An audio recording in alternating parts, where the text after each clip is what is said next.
Safe to say it's been a pretty great year for horror movies.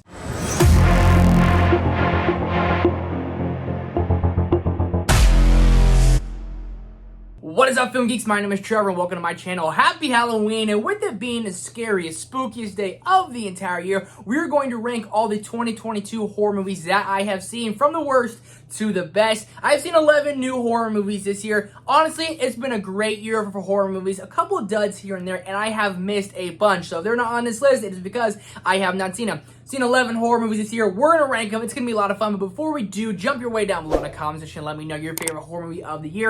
Hit the like button, subscribe button, notification bell so you don't miss out on any future content. Let's do this. So starting off at number 11, a movie I honestly forgot came out this year. Texas Chainsaw Massacre came into Netflix in like February, and I totally forgot I watched it until I was looking up 2022 horror movies, so henceforth, it's in last. At number 10 is going to be a little bit of a hot take, but it's going to be the prequel to X, Pearl. I enjoy X for the most part, and I really wanted to enjoy Pearl, but I found myself being incredibly bored and just, honestly, why was this movie really made? It didn't really dive us deeper into the character of Pearl, and I know that's definitely a hot take, but this movie isn't really a horror or slasher movie till the very end. Up to that point, it's about this girl wanting to be a dancer. I'm trying to get to know this woman of Pearl from the movie X, and honestly, for me, it just felt kind of pointless. That's a hot take, I know, but it's at number 10. And at number 9 is going to be Bodies, a movie I was over the moon excited for, but when we got to the big twist at the end of the movie, I was like, really? That's what we're going with right here? It just did not sit well with me at all. And when you get to the end of the movie, you're expecting a big slasher kill fest, and it's everyone sitting in a circle kind of talking about their feelings. I wanted to enjoy this movie quite a bit. I honestly didn't. I did not like the twist, and when we found out exactly what happened, I was like, this entire movie just felt like a waste. Wanted to love Bodies, just felt really annoyed with this one. At number 8 is going to be X. I loved this movie the first time I watched it in theaters. I watched it again. I enjoyed it, but not as much. I watched it for a third time, and it just dropped dramatically for me. And a lot of it's just going to be due to the pacing of the film. A very artistic style slasher film. And just for a while on the third watch, I just found myself getting really bored really quickly. When you get to the end, the final 30 minutes, that's a 5 out of 5, but the rest of it's about a 3 out of 5. So I'll divvy out to a 3.5 out of 5 for X. Still enjoyed this movie, really enjoyed the cast. Mia Goth is great in this. While she was good in Pearl, I actually prefer her in this movie X.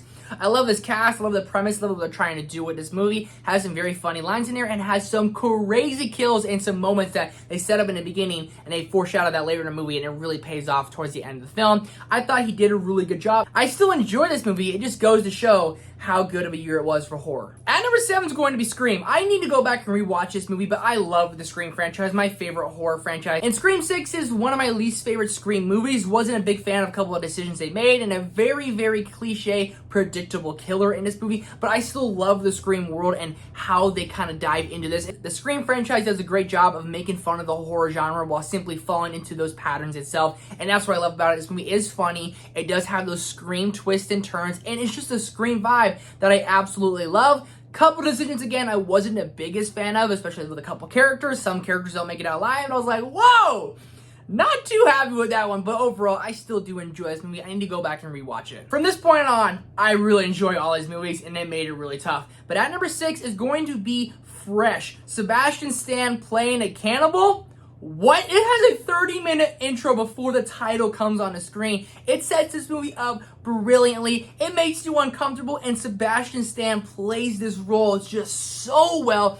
Came out on Hulu earlier this year. Saw this movie 2 times, and honestly, I can't stop thinking about it. And while it doesn't have like the horror scares in there, it's just the general idea of this is terrifying. It seems real, and man, Sebastian Stan kills it. At number 5 is going to be Smile. I was so excited for this movie.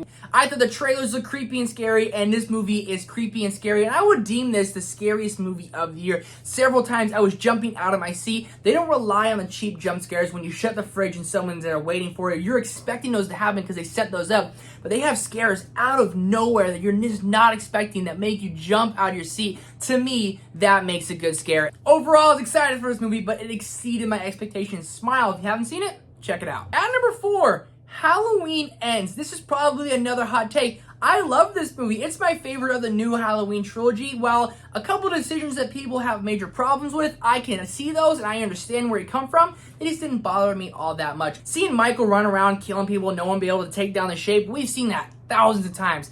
I like that they introduced Corey. For it being the last movie in the Halloween franchise, you think that it would mostly focus on Michael and Laurie and their rivalry throughout the years. Like, it's gonna end with these two, but they introduced a new killer, and that's been a big problem for people, and I understand that.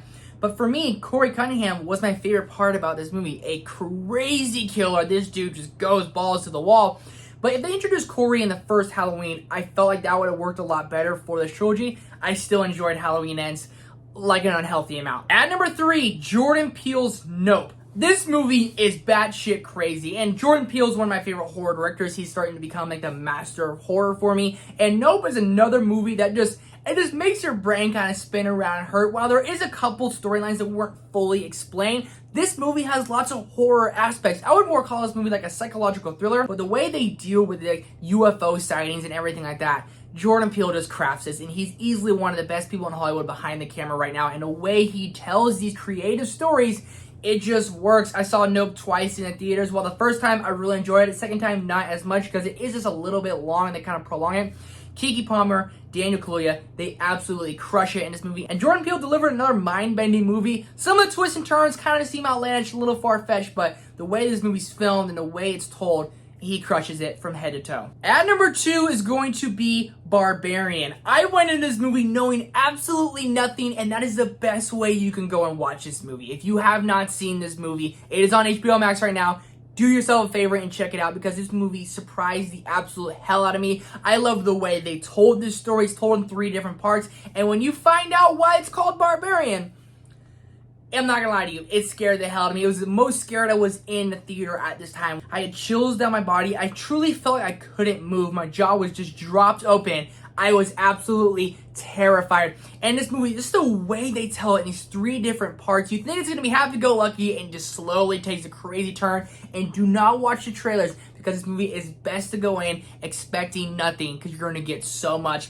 I loved it. I can't wait to rewatch it again. But at number 1, Scott Derrickson's The Black Phone. This movie just knocked it out of the park for me. From top to bottom, start to finish, I loved every second of it. Saw it in a pretty empty theater. There was like 5 people in the theater, and we were howling laughing just because of Madeline McGraw's character. She absolutely crushes it. But also jumping out of our seats, terrified. The way Scott Derrickson crafted this story and just gets you hyped up and invested and involved in it, it works so well. Ethan Hawke isn't in it as much as I wanted him to be, but he is menacing when he is on screen. This movie just works. It gets you hyped up again. It gets you invested, and it is very terrifying at times.